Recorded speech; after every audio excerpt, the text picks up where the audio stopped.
അന്തിക്കാട് മരാശ്ശേരി ധർമ്മദേവ ക്ഷേത്രത്തിൽ പുനരുദ്ധാരണവും പുനഃപ്രതിഷ്ഠയും നടന്നു.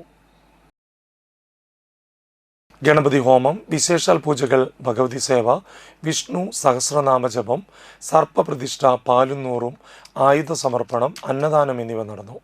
കൊമ്പിടി കാരൂർ ശ്രീധനക്കാവ് ഭഗവതി ക്ഷേത്രത്തിലെ വെളിച്ചപ്പാട് വത്സൻ പുനഃപ്രതിഷ്ഠ ചടങ്ങുകൾക്ക് മുഖ്യ കാർമ്മികത്വം വഹിച്ചു. ക്ഷേത്രം ഭാരവാഹികളായ president Gopi Anthikkad, secretary Unnikrishnan Anthikkad, treasurer Soman Anthikkad, vice president Suresh, joint secretary Ajay Kumar എന്നിവർ നേതൃത്വം വഹിച്ചു.